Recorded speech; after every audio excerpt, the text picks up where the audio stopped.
টিভিএন24 news নেটওয়ার্কের নিয়মিত আয়োজন আওয়ার ডেমোক্রেসিতে আপনাদের স্বাগত জানাচ্ছি। আমি নাজমুল আশরাফ। আজকে আমাদের অতিথি doctor Mohammad Khalequzzaman, professor of geology, the Commonwealth University of Pennsylvania. Professor Khalequzzaman, আপনাকে স্বাগত জানাচ্ছি। ধন্যবাদ আপনাকে।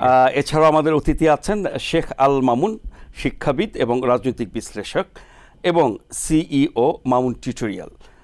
জনাব শেখ আল মামুন, আপনাকে স্বাগত জানাচ্ছি। আজকে আমরা কিছুটা আমেরিকা, কিছুটা সিরিয়া এবং কিছুটা বাংলাদেশ নিয়ে কথা বলবো। শুরু করতে চাই আমেরিকা নিয়ে। আপনারা জানেন যে এফবিআই ডিরেক্টর ক্রিস্টোফার রে তিনি পদত্যাগের ঘোষণা দিয়েছেন। বাইডেন প্রশাসনের মেয়াদ শেষে তিনি পদত্যাগ করবেন। সংস্থার ভালো চেয়ে তিনি এমন সিদ্ধান্ত নিয়েছেন।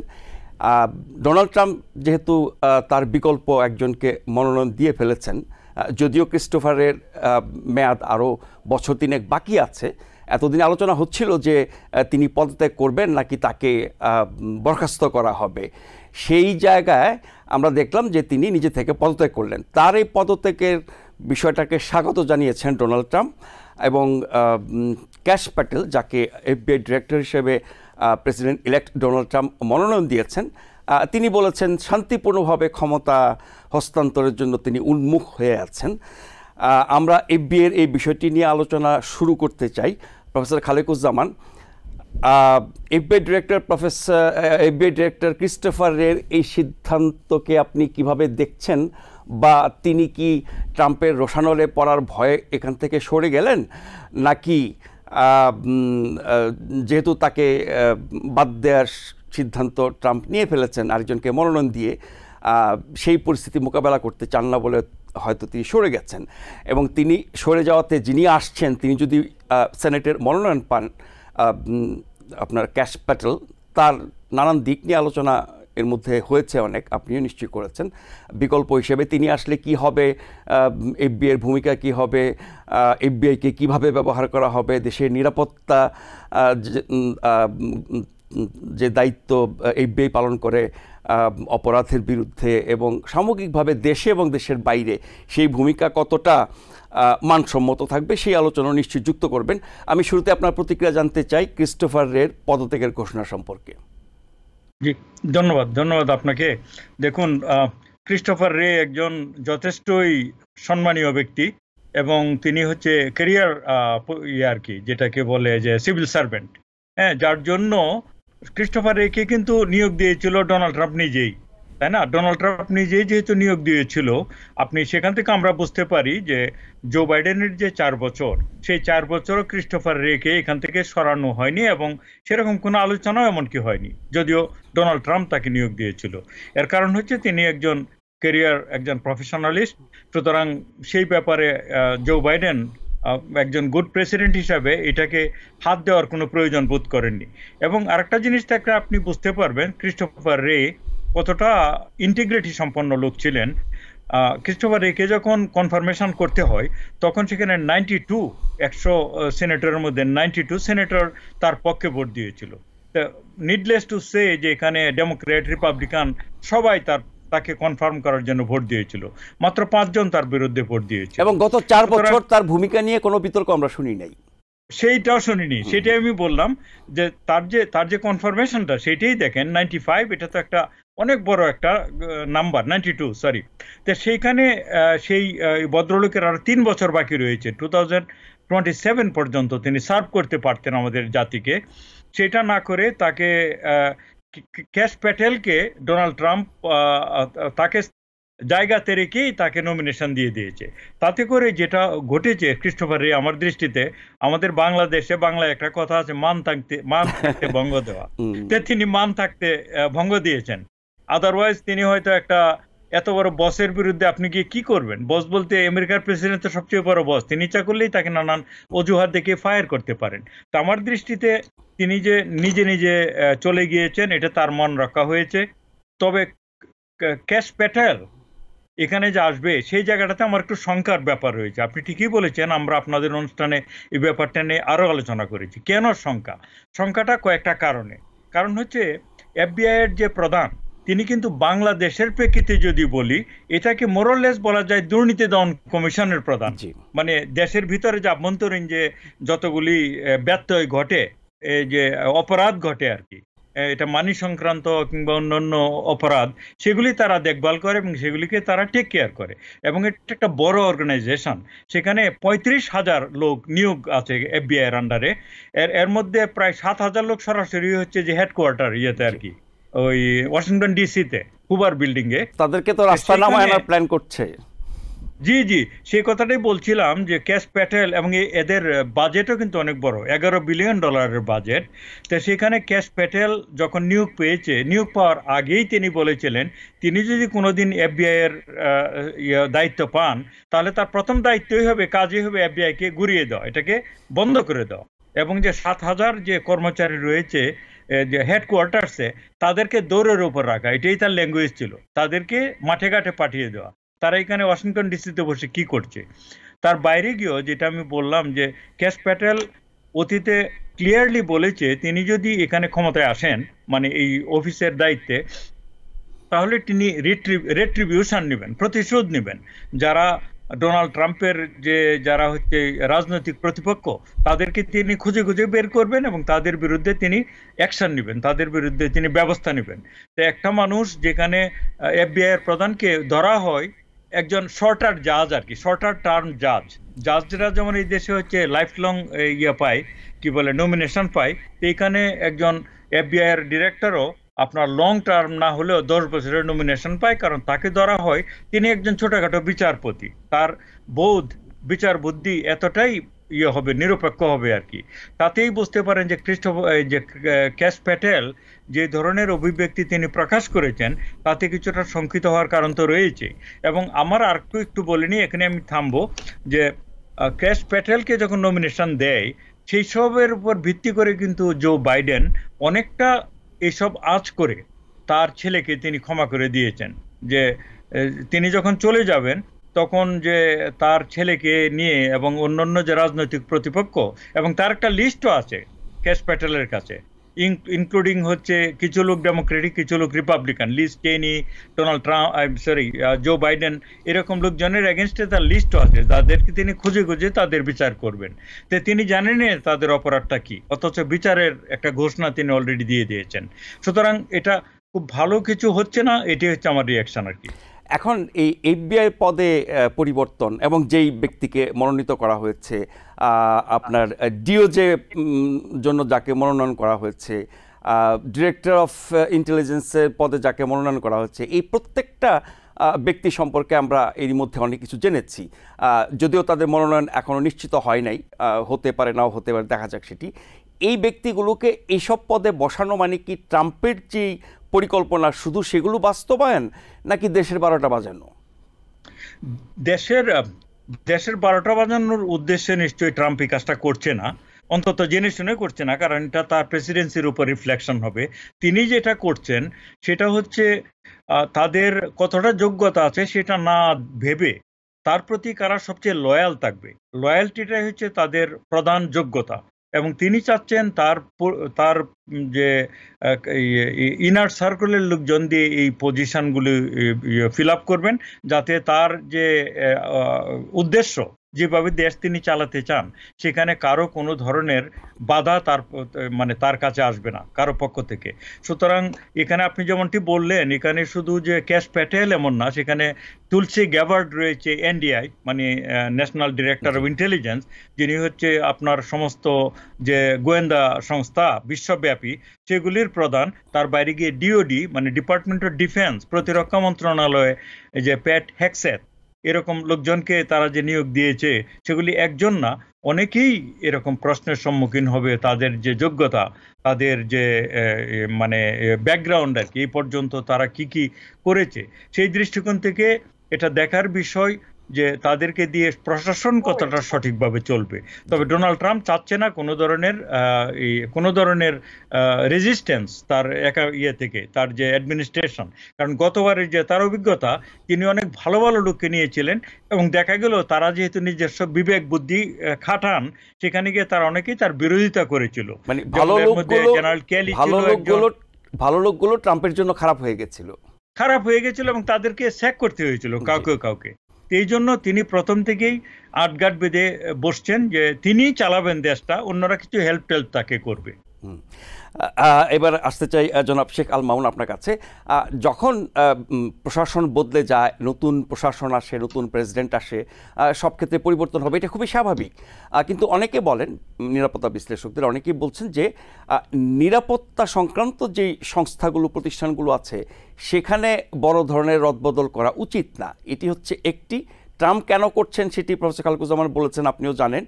কিন্তু এইসব রদবদলের মাধ্যমে ডোনাল্ড ট্রাম্প তার পরিকল্পনা বাস্তবায়ন করবেন, ভালো কথা।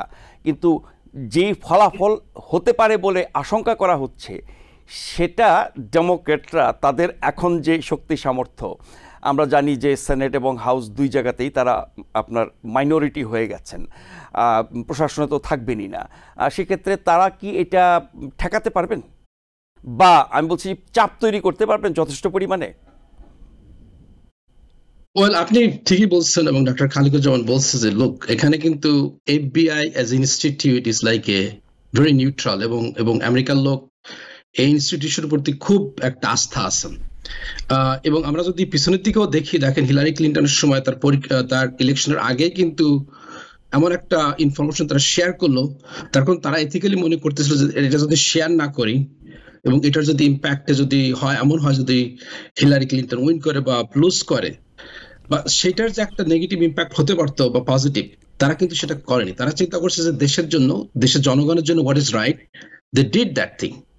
তারপর তাকে ট্রাম্প কিন্তু তাকে ফায়ার করলো। এখন এই এক্সিস্টিং যে ক্রিস্টোফার রে, তারই কিন্তু এফবিআই সিলেক্টেড, তাই না? তারই নমিনেটেড, সে 7 বছর আগে যখন ট্রাম্প প্রেসিডেন্ট ছিল। সো এই ধরনের চেঞ্জ ইজ নট রিয়েলি আমেরিকার হিস্ট্রিতে ইজ নট রিজনেবল, মানে নট এক্সপেক্টেড। কিন্তু but at the same time আমরা দেখতেছি হচ্ছে যে কাশ পাটেল যেটা হচ্ছে, তারা মনে করতেছে যে এফবিআই কে পলিটিসাইজ করা হয়েছে, but there is no proof of that. যে ডেমোক্রেটিক পার্টি, আমরা যেটাকে মনে করা হয় যে ডিপ একটা যে গভর্নমেন্টের ভিতরে তারা কাজ করতেছে ডেমোক্রেটিক পক্ষ হয়ে, কিন্তু there is no proof of that. So এটা ভেরি ভেরি আনফর্চুনেট। বাট আপনি যেটা বলতে চাচ্ছেন দেশের 12টা বেজে যাবে, ওয়েল, এই দেশের কিন্তু চেক অ্যান্ড ব্যালেন্স আছে এভরি স্ফিয়ার। তো এই হিসাবে আমি আশা করি যে এমন কিছু কাশ পাটেল করবে না যাতে এই দেশের ভাবমূর্তি বা এই দেশের কোনো প্রবলেম হয়, তাই না? আপনি যেটা বলতেছেন যে they will go after all the people for the January 6 committee, তাকে ট্রাম্পকে যেভাবে ইনভেস্টিগেশন করছে, বা আমাদের attorney general of New York state Letitia James, বা আরো অনেক যারা আছে, ক্যালিফোর্নিয়ার এখন সিনেটর, এরকম অনেক লোক আছে, তারা they could go after. But যখনই একটা গো আফটার করতে যাবে, তখন কিন্তু রিপাবলিকান পার্টির জন্য it's gonna be really harmful. So এদিকে চিন্তা করে I'm not sure what's going to happen, but yes, definitely it's not a right direction. It's not something that American people expect করতেছে। যদিও নতুন জরিপে দেখা যাচ্ছে যে 54-55% people think, you know, they're going to do good job, but I don't know how they're going to do the good job. So putting the people in the trial, bringing the fake accusation against those elected official. So we don't know. Let's see, you know, what's going to happen. But যেহেতু এখানে check and ব্যালেন্সের ব্যবস্থা আছে, কেউ একটা আপনি যে acquisition আনলেই যে আপনাকে ট্রায়ালের মাধ্যমে আপনাকে জেলে ঢোকানো সম্ভব, এদেশে কিন্তু এটা সম্ভব না, যেটা থার্ড ওয়ার্ল্ড কান্ট্রির মাধ্যমে যেটা সম্ভব। সো উই আর হোপফুল যে নো ম্যাটার হোয়াট হ্যাপেন, তাদের যে স্পেসিফিক অ্যাপয়েন্টি কাশ পাটেল সহ অন্যান্য যারা আছে, তারা এমন বেশি কিছু করতে পারবে বলে আমার বিশ্বাস না। তার মানে আপনি যতটা ক্ষতি বা খারাপ অবস্থার আশঙ্কা করা হচ্ছে, এতটা হবে না বলে আপনি মনে করেন। এই কথার সূত্র ধরে আমি প্রফেসর খালেকুজ্জামান আপনার কাছে জানতে চাই, আমেরিকার যে জুডিশিয়ারি বা আরও যেসব রাষ্ট্রীয় প্রতিষ্ঠান আছে, যদি দেশের স্বার্থের বিরুদ্ধে, জনগণের বিরুদ্ধে, সুশাসন, ন্যায় বিচারের বিরুদ্ধে এইসব ব্যক্তিকে কাজে লাগিয়ে ট্রাম্প যা কিছু করতে চান, সেটা তো আপনার জুডিশিয়ারি সহ অন্যান্য যেসব সংস্থা আছে, তারা ঠেকানোর জন্য যথেষ্ট না, আমরা যদি রাজনৈতিকভাবে ঠেকানো সম্ভব নাও হয়। জি দেখুন, এখন জিনিসটা আনচার্টেড টেরিটরি, কারণ ডোনাল্ড ট্রাম্পের তিনটা জায়গাতে তার মেজরিটি রয়েছে, এটা কংগ্রেস, সিনেট এবং চতুর্থ ব্রাঞ্চ যদি বলেন জুডিশিয়ারি, সেখানেও তার মানে সুপ্রিম কোর্টে তার মেজরিটি রয়েছে ইন এ সেন্স, এবং যে স্টেট যে ইয়েগুলি আর কি সুপ্রিম কোর্টগুলো, মানে ইউএস সুপ্রিম কোর্ট না, স্টেট সুপ্রিম কোর্ট অনেকগুলো তো তাদের লোকজন রয়েছে। তবে আমেরিকার যে ইনস্টিটিউশনগুলো সেগুলোর প্রতি আমাদের এখনো যথেষ্ট আস্থা এবং শ্রদ্ধা আছে। কারণ আপনি জানেন যে 2020-এ যখন ডোনাল্ড ট্রাম্প ইলেকশনটা নিয়ে 4 বছর ধরে উনি অবজেকশন দিয়ে গেলেন, তার নিয়োজিত জাজেরাই কিন্তু তাকে সেইভাবে পাত্তা দেয়নি। তা না হলে কিন্তু একটা কেসেও তিনি জিতে আসতে পারেননি। কারণ তারা কিছুটা দলীয় হলেও তারপরেও কিন্তু যথেষ্ট একটা উন্নত দেশ হিসাবে তাদের কিছুটা বিবেক বুদ্ধি তো তারা কাজে লাগায়। সেই হিসাবে এখনো যে এগুলোর প্রতি, ইনস্টিটিউশনগুলির প্রতি আমাদের সম্মান রয়েছে, শ্রদ্ধা রয়েছে। দেখা যাক কি হয়। তবে আমার ধারণা যে 2 বছর যদি খুবই মানে খারাপভাবে দেশ চলতে থাকে, তার ইন্টারিম যে ইয়েটা হবে, যে ইলেকশনটা হবে 2 বছর পরে, সেখানে গিয়ে অনেক জিনিস পাল্টে যাবে। কারণ 2 বছর পরে আপনার কংগ্রেসের পুরো ইলেকশন হবে আবার, এবং সেনেটের 1/3, মানে 1/3 সেনেটের ইলেকশন হবে।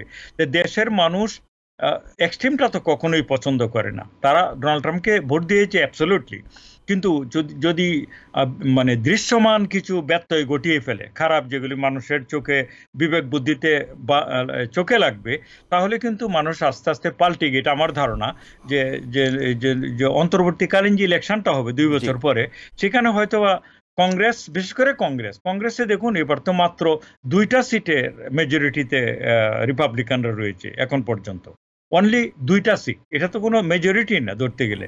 কারণ হচ্ছে ডোনাল্ড ট্রাম্প যখন জানুয়ারি 6-এর ঘটনা ঘটিয়েছিল, সেখানে কিন্তু 6 জন তার দলের লোকেই তাকে ইমপিচ করার জন্য ভোট দিয়েছিল। সেই জিনিসটা আমরা ভুলে গেলে চলবে না। অর্থাৎ তারা আমাদের বাংলাদেশের মতো 70 ধারাতে তো কেউ আবদ্ধ না। হ্যাঁ, এটা সত্য যে মেজরিটি কেসে এই দেশের মানুষরা দলীয়ভাবে ভোট দেয়, কিন্তু যখন মানে কোনো বড় ধরনের অন্যায় হয়, তখন তারা যে একেবারে দলকানা হিসাবে সব মানুষ ভোট দেবে এমন না। আরেকটা জিনিস হচ্ছে কনফার্মেশনের যে ব্যাপারটা, এটা তো এখনো বাকি রয়ে গেল।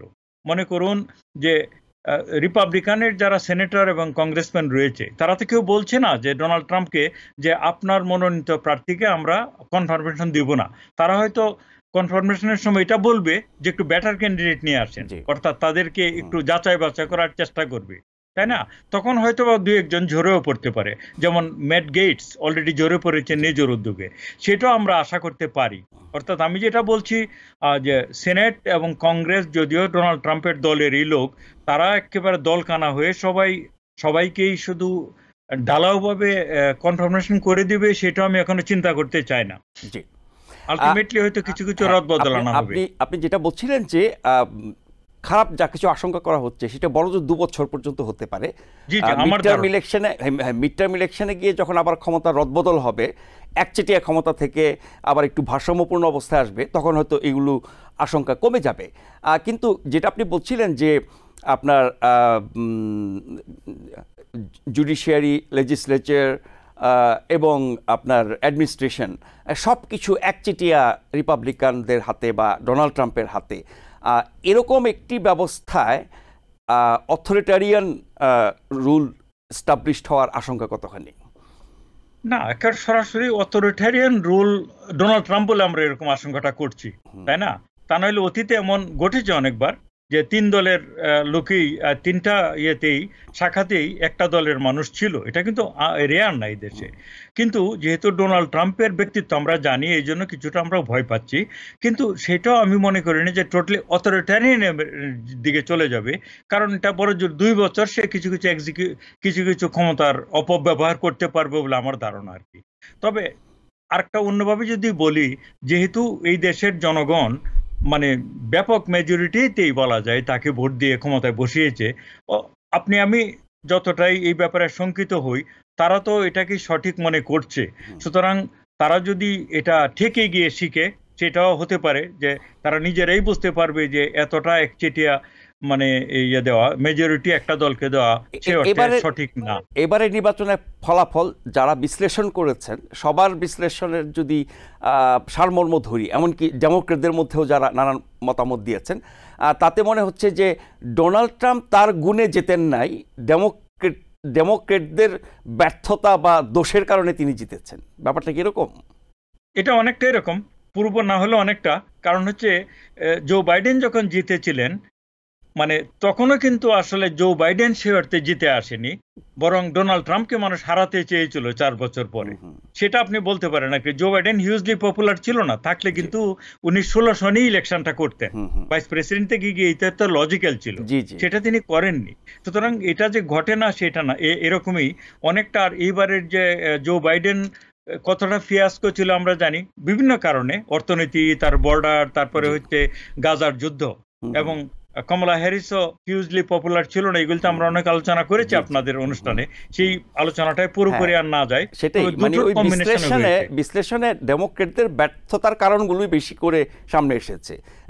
সেটা আমি পুরো কারণ আমি মনে করি না, তবে একটা কারণ তো অবশ্যই। জি, একটা কারণ অবশ্যই। জি, জনাব শেখ আল মামুন, যেই নমিনিদের ব্যাপারে বিতর্ক হচ্ছে, আমরা দেখছি তারা প্রতিনিয়তই আপনার সেনেটরদের কাছে যাচ্ছেন, প্রতিদিন ক্যাপিটাল হিলে যাচ্ছেন, তদবির করছেন, অনুরোধ করছেন এবং তারা শুনছেন।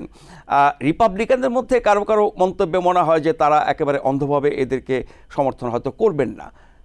যেমন করে ডিওজের নমিনি আগেই পাল্টে ফেললেন ডোনাল্ড ট্রাম্প। যদি মনোনয়ন নিশ্চিত না হয় সেনেটে, নিশ্চয়ই এই নমিনিগুলো পাল্টাতে তিনি বাধ্য হবেন। সেক্ষেত্রে এর চেয়ে ভালো প্রার্থী কি আসবে? এর চেয়ে ভালো কাউকে কি তিনি মনোনয়ন দেবেন মনে হয়? ইউজুয়ালি আপনার সেক্রেটারিয়েট পজিশন গুলো দাঁড়ান, তুলসি গাবার্ড বা ডিফেন্স সেক্রেটারি বলেন, this are very important position. এগুলো definitely every secretary position is important, but this are very very important. সেখানে অবশ্যই it has to be previously যেটা হয়েছে যে বোথ গভর্নমেন্টের সিনেটরদের মাধ্যমে কিন্তু এগুলোকে অ্যাপ্রুভ করা হয়েছে বা সিলেক্টেড করা হয়েছে। কখনো যদি কোনো সিনেটর একটা এগেনস্টে গেছে, তখন they try to find somebody else better than the current person. But এটা আমার কাছে মনে হয় যে ট্রাম্পের যে এখন যেসব সিলেক্টেড পারসন, যদিও এটা কন্ট্রোভার্সিয়াল, আমরা অলরেডি দেখছি যে ডিফেন্স সেক্রেটারি, সেক্ষেত্রে তার অনেক কন্ট্রোভার্সি। তারপর কাশ পাটেলের also very controversy. Tulsi Gabbard also, he went to Syria, যদিও সিরিয়ার সঙ্গে আমাদের কোনো প্রকারের কূটনৈতিক সম্পর্ক নেই, সেখানে কিন্তু সে মিট করছে। So there is a lot of things, but still আমার বিশ্বাস, যেহেতু এখন সিনেট মেজরিটি আছে republican party by 54 is like a huge major, like যদিও দুই একজন যদি তারা যদিও করে, still I feel like they are going to get through this senate approval. জি, আমরা একটু সিরিয়ার প্রসঙ্গে আসতে চাই। প্রফেসর খালেকুজ্জামান, সিরিয়ার পরিস্থিতি আমরা দেখছি, জানছি, নিশ্চয়ই আপনারা খবর রাখছেন। সিরিয়ার ভবিষ্যৎ কি?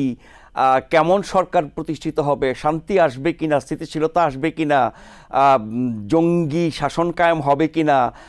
আইএসের প্রভাব কতখানি থাকবে? এবং সিরিয়াকে কেন্দ্র করে গোটা মধ্যপ্রাচ্যের পরিস্থিতি কেমন হবে? এখানে ইসরায়েলের ভূমিকা, অন্যান্য মধ্যপ্রাচ্য দেশের ভূমিকা, এমনকি আমেরিকার ভূমিকা, এই সব কিছু নিয়েই আলোচনা হচ্ছে। আমেরিকার দুশ্চিন্তার কারণগুলো কি যদি সেখানে একটি স্থিতিশীল সরকার, গণতান্ত্রিক সরকার প্রতিষ্ঠিত না হয়? এই বিষয়টা জানবো। তার আগে আমরা একটা ছোট্ট বিরতি নিয়ে আসছি। আশা করছি ফিরে এসে আপনাদেরকে সাথে পাবো যারা অনুষ্ঠান দেখছেন। ধন্যবাদ আমাদের সাথে থাকবার জন্য। আমাদের অতিথি হিসেবে আছেন প্রফেসর ডক্টর খালেকুজ্জামান এবং জনাব শেখ আল মামুন। প্রফেসর খালেকুজ্জামান, যে প্রশ্নটি আপনাকে রেখে গিয়েছিলাম, সিরিয়ার বর্তমান পরিস্থিতি এবং যে যারা আপনার কি বলবো বিদ্রোহী যারা, তারা আমেরিকার জন্য কতটা হুমকির কারণ? কেউ কেউ বলছেন যে এরা আমেরিকার বিরুদ্ধে প্রতিশোধ নিতে পারে, যারা বিজয়ী হয়েছে, যারা সরকারে আসছে, যারা সিরিয়া আপনার শাসন করবে। জি, দেখুন, সিরিয়ার ব্যাপারটা আসলে খুবই জটিল আমার দৃষ্টিতে, এক্সট্রিমলি জটিল। কারণ হচ্ছে এখানে অনেকগুলো প্লেয়ার এই সিরিয়ার সাথে ইনভলভ। সিরিয়াকে কেন্দ্র করে এখানে ইসরায়েলের রোল রয়েছে, এখানে টার্কিয়ের রোল রয়েছে, এখানে ইরানের ব্যাপক রোল রয়েছে, আর সিরিয়া তো আছে, ইরাক এবং ইরান অনেকেই রয়েছে, রাশিয়ার রোল রয়েছে, এখানে আমেরিকার রোল। তো একটা দেশকে কেন্দ্র করে এতগুলো প্লেয়ার যেখানে ইনভলভ, সেখানে জিনিসটা, সমীকরণটা খুবই জটিল। এই মুহূর্তে যারা ক্ষমতা এসছে মূলত হচ্ছে তারা HTS, তাই না, হায়াত মানে তাহেরির যে আল শামস, এবং তার যে নেতা জোলানি, তিনি তো অরিজিনালি সৌদি আরবে তার জন্ম এবং তিনি সেখানে বেড়ে উঠেছেন। তারপরে একসময় তিনি আল কায়দার সাথে ছিলেন, তারপর সেখান থেকে ছুটে বের হয়ে এসছেন। এখনও তিনি যেই আল শামস যে এটাকে গ্রুপটাকে তিনি লিড করেন, সেটা কিন্তু এখনও কিছুটা জঙ্গিবাদী সংগঠন, পুরোপুরি আল কায়দার মতো না হলেও অনেকটাই জঙ্গিবাদী সংগঠন। তো সেই হিসাবে ইরানের জন্য হচ্ছে এটা সবচেয়ে বড় পরাজয়। ইরানের জন্য এই সেন্সে মানে সিরিয়ার জন্য তো পরাজয়, কারণ সিরিয়ার আল আসাদ চলে গেছে। আবার এট দ্য সেম টাইম আমি মনে করি সিরিয়ার যে আল আসাদ ছিল, বাসার আল আসাদ, তিনি এবং তার পিতা দুজনে মিলিয়ে 53 বছর দেশটাকে শাসন করেছে এবং সেইখানে একটা রীতিমতো একটা স্বৈরাচারী দেশ ছিল। কিন্তু একটা ভালো দিক ছিল ওইখানে, বাসার আল আসাদের সময় দুই মানে ছেলে এবং পিতা দুইজনের সময় তারা কিন্তু সেকুলার একটা দল, তারা বাথ পার্টির প্রধান, এটা একটা সেকুলার পার্টি, সেখানে ওরা ছিল না। যেমন ইরাকেও সাদ্দাম হোসেন, তারপরে হাফিজ আল আসাদ, ওরা সোভিয়েত ব্লকের দেশ ছিল, ওরা খুবই সেকুলার, অনেকটা বাংলাদেশের মানে 1 for 1 না বললেও আওয়ামী লীগের মতো, ইন্ডিয়ার কংগ্রেসের মতো তারা ছিল আর কি। তো সেই সেন্সে ঠিক ছিল আমার দৃষ্টিতে। হাউএভার 53 বছর স্বৈর শাসন করা এবং কোনো দলকে এখানে মানে গণতান্ত্রিক ভাবে নির্বাচিত হতে সুযোগ না দেওয়া, তাহলে তাদের যাওয়া উচিত ছিল, এটা ঠিক আছে। বাংলাদেশের মতোই হাফিজ মানে বাসার যে চলে গেছে, এটাতে আমি মনে করি সঠিক কাজ হয়েছে। কিন্তু তাদের স্থলাভিষিক্ত যারা হলো তারা হচ্ছে খুবই ফান্ডামেন্টালিস্ট, এবং তার জন্য ইরান যাদেরকে হেল্প করতো, হিজবুল্লাহকে কিছুটা হচ্ছে ইসরায়েলিকে চাপে রাখার জন্য, সেই হেল্পটা ইরান থেকে আসতো কিন্তু টোটালি ইরাকের মধ্য দিয়ে সিরিয়া হয়ে গিয়ে তারপর লেবাননে, ওরা 1000 মাইল দূরে আর কি লেবানন থেকে। এখন এই লাইনটা কাট আপ হয়ে গেল, কারণ তারা তো ইরানের যারা হচ্ছে সাপোর্টেড যে সিরিয়া সরকার তাদেরকে হটিয়েছে, সুতরাং সেখানে ইরানের আর কোনো অ্যাক্সেস নেই। সেই সূত্রে মানে ইরানের যে এখানে যে একটা রোল ছিল হিজবুল্লাহর মাধ্যমে, সেটা টোটালি পণ্ড হয়ে গেল। এখন এই সুযোগে দেখুন ইসরায়েল যেটা করেছে, তাদের সাথে সিরিয়ার কোনো ওয়ার নেই, কিন্তু এরা সুযোগটা পেয়ে, যেহেতু সিরিয়ার খুব দুর্বল একটা সরকার এই মুহূর্তে ক্ষমতায়, তারা বোমিং করে সিরিয়াকে ফ্ল্যাট করে ফেলছে, যাতে করে সিরিয়ার যেটুকু সামরিক জায়গাও দখল করছে, তাদের যেটুকু সামরিক সক্ষমতা ছিল তার 70 থেকে 80% ধ্বংস করে দিয়েছে। এখানে আর্মি রেডার থেকে শুরু করে নেভাল শিপ থেকে শুরু করে সবাইকে তারা র্যান্ডমলি ধ্বংস করে দিচ্ছে। কিন্তু এখানে কিন্তু ইসরায়েলের বিরুদ্ধে তাদের কিন্তু কোনো যুদ্ধ নেই। ইসরায়েলের যুক্তি হচ্ছে যে তাদের হাতে যেসব অস্ত্রশস্ত্র আছে সেগুলো তাদের বিরুদ্ধে ব্যবহার করতে পারে, এই জন্য ধ্বংস করে ফেলছে। এক্স্যাক্টলি, সেটাই আমি বলছি। তাহলে দেখুন ইকুয়েশনটা কত কমপ্লিকেটেড। সিরিয়ার বিরুদ্ধে ইসরায়েলের এই মুহূর্তে কিছু করার কথা ছিল না, কারণ যুদ্ধটা ইসরায়েলের সাথে সিরিয়ার না, অথচ এই সুযোগটা নিয়ে তারা তাদেরকে ধ্বংস করে দেওয়ার চেষ্টা করছে। এখন এখানে আমার কিছুটা মিক্সড ফিলিং আছে। মিক্সড ফিলিং হচ্ছে এখানে তারা অন্যায়ভাবে দেশটাকে ধ্বংস করছে। এখানে এতগুলো রিজিওনাল পাওয়ার থাকলেও তারা তাকে থামাতে পারছে না। ইউএস পারছে না, জার্মানি, তারপরে হচ্ছে ফ্রান্স, ইউএন, সবাই এটার বিরোধিতা করছে। এরকম ভাবে তোমরা একটা দেশকে ধ্বংস করতে পারো না, বাফার জোন ব্যাদ করে ওই দেশে ঢুকে যেতে পারো না, তাই না? এটা হচ্ছে একটা সভরেনিটির ক্ষেত্রে তারা মানছে না ইসরায়েল, কিন্তু তাদেরকে থামাবে কে? এখন তো দুনিয়ার যে পলিটিক্স, এটা জোর যার মুল্লুক তার। কারণ ইসরায়েলকে থামাতে একমাত্র পারে ইউএস কি বলেছে? ওরা বলছে দেখো, আমরা আশা করি তোমাদের যে এই যে ঢুকে পড়া সিরিয়ার ভিতরে, এটা সাময়িক হবে। এটাই হচ্ছে তাদের ম্যাক্সিমাম কথা তারা বলেছে। কিন্তু আমেরিকার জন্য এই নতুন শক্তি, নতুন সরকার, বিদ্রোহী যারা আপনার উৎখাত করেছে সরকার, তারা আমেরিকার জন্য কতটা হুমকি? তারা আমেরিকার জন্য হুমকি এই জন্যই যে আমেরিকা কিন্তু সিরিয়ার থেকে এক ধরনের হাত গুটিয়ে চলে এসছে, এবং আল কায়দা এবং তার সাথে অ্যাফিলিয়েটেড ইসলামিস্টরা ক্ষমতায় থাকে, এটা তো আমেরিকা চায় না। কারণ ওরা তো মানে ইসলামিস্ট যারা জিহাদিস্ট, তারা মনে করে এইচটিএস তো আমেরিকার দৃষ্টিতে একটা ব্যান্ড অর্গানাইজেশন, একটা নিষিদ্ধ অর্গানাইজেশন। সুতরাং কিন্তু এই পরিবর্তনকে তো আমেরিকা সমর্থন করেছে, স্বাগত জানিয়েছে। এটা করেছে কারণ যেহেতু রাশিয়া এখানে হেরে গেছে, যেহেতু বাসার মানে এখান থেকে পালিয়ে গিয়েছে, ওই জন্য তারা সমর্থন করেছে। এবং তারা আশা করছে যে কিছুটা স্যাংশন তুলে নিয়ে, সিরিয়ার উপর থেকে স্যাংশন তুলে দিয়ে যারা এই মুহূর্তে খুব ইসলামিস্ট, তাদের সাথে নেগোসিয়েশন করে তাদেরকে কিছু মেলও করা যাবে, তাদের কিছু টোন ডাউন করা যাবে। বিদ্রোহীরা এই আসাদ সরকারের বিরুদ্ধে যুদ্ধ করার জন্য তাদের যে জঙ্গি কানেকশনস ছিল সেটি এখন থাকবে না, তারা এখন মানে শুদ্ধ হয়ে যাবে, এরকম সম্ভাবনা কতখানি? এটাই আমি বলছি, এটাই বলছি যে ইউএস এখানে কিছু নেগোসিয়েট করবে ওদের সাথে। তোমরা কিছুটা হচ্ছে মডারেট হতে হবে, কিছুটা গণতন্ত্রের কথা বলতে হবে, আমরা তোমাদেরকে হেল্প করব এবং বিনির্মাণে হেল্প করব। কিন্তু at the same time US দেখেন কিরকম একটা হচ্ছে দ্বিমুখা নীতি পালন করছে, যে ইসরায়েলকে দিচ্ছে তোমরা এটাকে ধ্বংস করো, হ্যাঁ, তারপরে আমরা যখন তারা খুব কি বলে স্টেরয়েল হয়ে যাবে, স্টেরয়েল কথাটা ওরা ইউজ করেছে, অর্থাৎ আর কি যেটা নির্বিষ হয়ে যাবে, তখন আমরা তাদেরকে ঘাড় চেপে ধরে আমাদের মতো করে মোল্ড করব কিরকম সরকার এখানে হবে। সুতরাং সব মিলিয়ে এটা ইরাকের যে সিরিয়ার জনগণের একটা পরাজয়, ইরানের পরাজয়, রাশিয়ার পরাজয় এবং পক্ষান্তরে ইসরায়েলের জয়, এবং আমেরিকা সেই সূত্রে তারাও এখানে কিভাবে বিজয়টা চিনিয়ে আনা যায় সেই রকম একটা উদ্যোগ তারা নিবে আর কি, এটা হচ্ছে আমার ধারণা। জি, মামুন ভাই, এই যে এতগুলো পক্ষ এবং যা ঘটে গেল, আমেরিকার ভূমিকা, ইরানের ভূমিকা, ইসরায়েলের ভূমিকা, রাশিয়ার ভূমিকা, সব কিছু মিলিয়ে এখন তাহলে এই সিরিয়াকে কেন্দ্র করে গোটা মধ্যপ্রাচ্যে প্রভাব বিস্তারের কি নতুন হিসাব নিকাশ হবে আমেরিকা এবং তার মিত্রদের বা তার শত্রুদের? Well, if you go back to 1965, 1967, যে আরব ইসরায়েল অরটা হলো, তাই না, তখন যদি চিন্তা করে দেখেন তিনটা দেশ, মেইনলি তিনটা দেশ, সিরিয়া, ইজিপ্ট এবং জর্ডান, এই তিনটা দেশ কিন্তু আতর্কিতভাবে ইসরায়েলকে অ্যাটাক করে, এবং ইসরায়েল তিনটা দেশকে কিন্তু একসঙ্গে ডিফিট করে উইদিন 6 days, উইদিন উইক। এবং তারপরে কি হলো দেখেন, ইজিপ্ট তার সাইনাই পেনিনসুলা তাকে দখল করার পরে তার সঙ্গে এগ্রিমেন্টে গেল। Egypt is having a very peaceful time, right? Jordan also having a very peaceful time with Israel. তাদের সঙ্গে diplomatic relationship build করছে, they are getting a lot of money from the United States, they are getting all the support. এর মাঝখান থেকে এতগুলো বছর আসাদ সরকার Syria এবং সিরিয়ার লোকগুলোই কিন্তু ডিপ্রাইভড হয়েছে।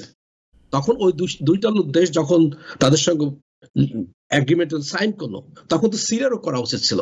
যেমন সাইনাই পেনিনসুলা যখন ইজিপ্টকে ফেরত দিল, তখন কিন্তু আপনি যেটা বলতেছেন যে গোলান হাইট কিন্তু তারা দখল করে রেখে দিচ্ছে অ্যাজ অফ টুডে। এবং আজকে আপনি দেখতেছেন যে তাদের যে বাফার জোনটা ছিল সেটাও তারা সেটা ক্রস করে তারা টেক ওভার করলো এবং তার ভিতরে ঢুকলো। So Syrian people are suffering for the long run. So আমি যেটা এক্সপেক্ট করবো, অবশ্যই it's gonna be very difficult. তার কারণ জানি যে ইজিপ্টের মতন, জর্ডানের মতন সিরিয়া না, Syria has a Sunni, Syria has a Kurdi, Shia, এবং যেখানে রাশিয়া, ইরান, অনেকগুলো দেশ, টার্কি এখানে ইনফ্লুয়েন্স করতেছে। সিরিয়ার কোনো সেন্ট্রাল কোনো লিডারশিপ, কোনো ফিগার নেই। আমরা যদিও হোসনি মোবারককে আপনারা ডিক্টেটর বলেন বা তাকে পাওয়ার থেকে রিমুভ করছেন, but they are better off with that kind of dictator. যে ইজিপ্টের লোকজন কিন্তু ভালো ছিল, স্টিল অ্যাজ অফ টুডে তারা ইলেক্টেড হয়েছে, তাকে ওকে কিন্তু মুরসিকে আপনারা সরাই দিয়ে এখন আবার আরেকজনকে। সো ডিক্টেটর কিন্তু মিডল ইস্টের নেচার। আপনারা যে বলতেছেন dictator is bad, it's not like that. তাহলে তো সবাই ডিক্টেটর, ইজিপ্টের ডিক্টেটর, সৌদিতে ডিক্টেটর, জর্ডানের dictator, all are dictator, right?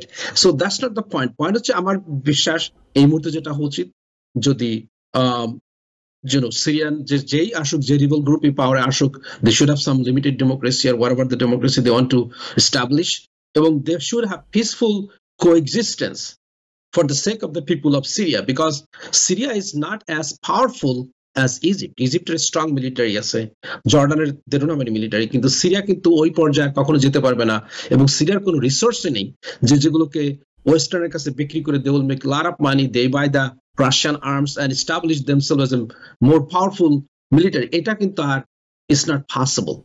So I believe Syria যদি pragmatic হয়, if they think about their 20+ million people, তারা কিন্তু এত বেশি লোকও নেই। There's a lot of people in the জার্মানিতে আছে, লেবাননে আছে, সারা বিশ্বে ছড়িয়ে আছে, টার্কিতে আছে। If they come back and they have a peaceful coexistence with the neighboring countries. Right. So I think the whole world should come and help the Syrian people to establish and rebuild the country, and that's the way it should go. We should not use this land for somebody else's war. It's not really helping them. It's basically they're suffering, and the Syrian people are displacing, and they're going hungry every night. জি, মোহন ভাই, আরেকটা প্রশ্ন আপনার কাছে। আমরা এই আমেরিকার ভূমিকা বা অন্যান্য দেশগুলোর শক্তিগুলোর অবস্থান নিয়ে আমরা কথা বললাম, কিন্তু আমেরিকার যেটি স্বাভাবিক বৈশিষ্ট্য সেই হিসাবে আপনারা কথাগুলো বলেছেন। ডোনাল্ড ট্রাম্প আসলে পরে আমেরিকার সেই ভূমিকা কি এরকমটা থাকবে? He's a practical guy. সে যদি মনে করে সিরিয়া যেই পাওয়ার আসে, you respect Israel, you legitimize or make a diplomatic relations like Jordan এবং ইজিপ্টের মতন, যদি সে বলে যে we're going to return the Golan Heights, এটা কখনোই হবে বলে বিশ্বাস না, বাট অ্যাটলিস্ট সেটা যদি তারা বলে বা অ্যাকসেপ্ট করে, তখন America could involve and give lot of financial support, যেটা ইজিপ্টকে দিচ্ছে, জর্ডানকে দিচ্ছে billions of dollar each year. Without American support, Egyptian government could collapse, Jordan could collapse, এবং they could have a very bad situation. That's the reality. So I think America যেটা বলতেছে যে what, come sit down, have a peaceful coexistence. I think that's the way you should go for. জি, আমরা একটু বাংলাদেশ প্রসঙ্গ ছোট করে আলোচনা করে শেষ করতে চাই।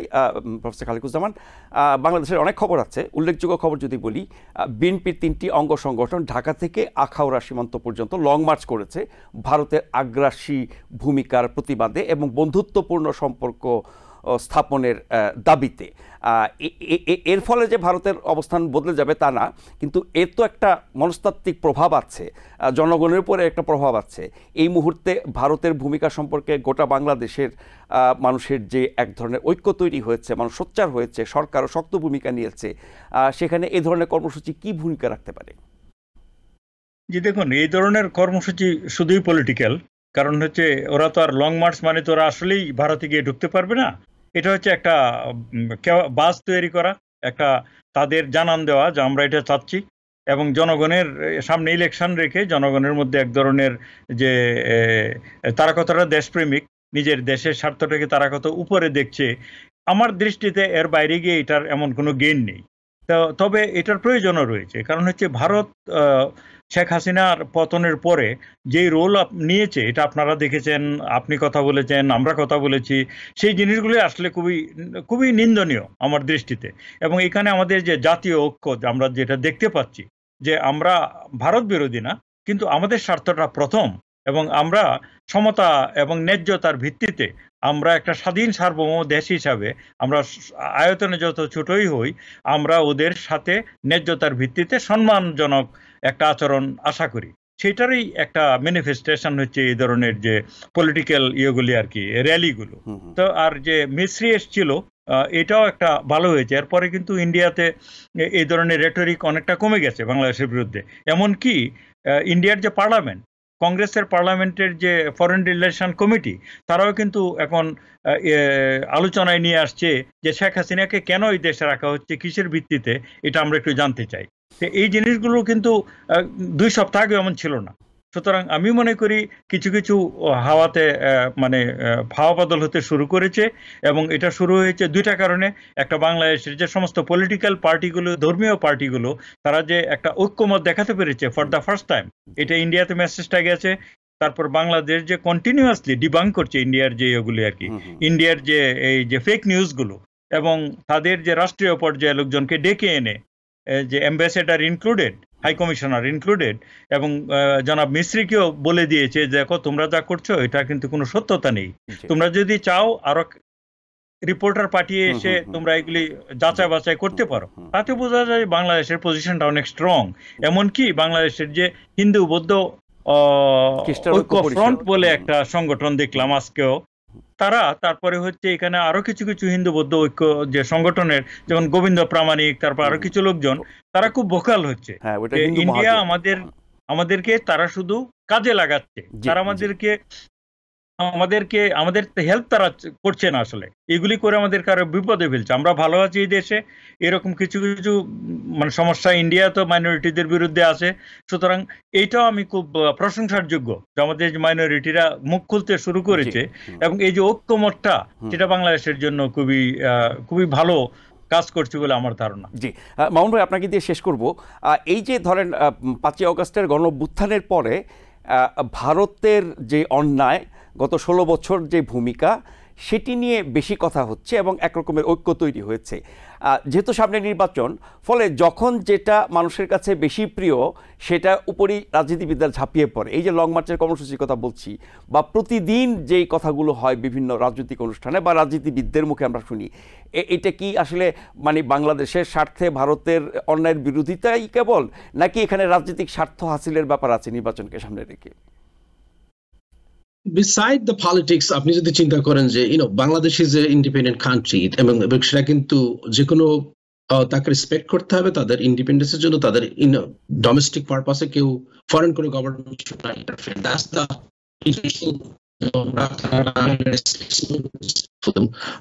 আমরা কিন্তু কারোর প্রতি কোনো কথা বলি না। তো এখানে India is a big country, understand, এবং সেখানে কিন্তু বাংলাদেশের ভিতরে কিন্তু অনেকভাবে ইনফ্লুয়েন্স করছে। বাট প্রিভিয়াস গভর্নমেন্ট তারা কিন্তু নেগোশিয়েট করছে যে তাদের যে উলফার গেরিলা ছিল তাদেরকে রিটার্ন করছে। প্রিভিয়াস গভর্নমেন্ট অনেক তারা রেসপেক্ট দেখাইছে, কিন্তু রাইট নাও যে ইন্ডিয়া যেটা করতেছে, যে ইন্টারফিয়ারিং করতেছে, এটা কিন্তু একটা দেশের জন্য অবশ্যই, স্পেশালি আমাদের এই মুহূর্তে যে একটা ক্রাইসিস চলতেছে, দেশে একটা গণ অভ্যুত্থান হয়েছে, সেখানে যদি আরো উস্কায় দেওয়া হয়, that's not our neighbouring relationship we should expect from this kind of things. So অবশ্যই বাংলাদেশের মানুষ সোচ্চার হচ্ছে এবং এটার জন্য প্রোটেস্ট করছে, মার্চ করছে, এবং তাদের ফরেন সেক্রেটারি আসলে তাদের কাছে সেটা বলছে। এবং বিসাইড দ্যাট, এবং বাংলাদেশের মাইনরিটি কিন্তু they are way better off comparing to the India. ইন্ডিয়াতে যেভাবে মুসলমানদের যেভাবে অত্যাচার করছে, but we are not tit for tat. Every country we should respect our country's minority. Everybody has right to live peacefully. বাংলাদেশের অবস্থা অনেক অনেক গুণ ভালো ভারতের চেয়ে, মানে ধর্মীয় আপনার সাম্প্রদায়িকতার কথা চিন্তা করলে। আজকের মতো এখানে শেষ করতে হচ্ছে। এই অনুষ্ঠানে আরও এই বিষয়গুলো নিয়ে আমরা হয়তো আলোচনা করব। অনেক ধন্যবাদ প্রফেসর খালেকুজ্জামান, অনেক ধন্যবাদ জনাব মামুন ভাই, আপনাদের দুজনকেই মূল্যবান সময় এবং মতামত দেওয়ার জন্য। যারা অনুষ্ঠান দেখছিলেন শুরুতে বা পরে যুক্ত হয়েছেন, তাদের প্রত্যেককে ধন্যবাদ জানিয়ে আজকের মতো শেষ করছি।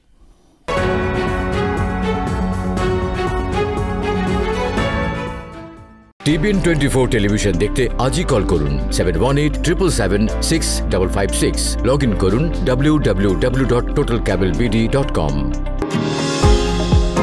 নিউ ইয়র্ক থেকে সম্প্রচারিত TBN 24 টেলিভিশন বিশ্বজুড়ে বাঙালির কণ্ঠস্বর।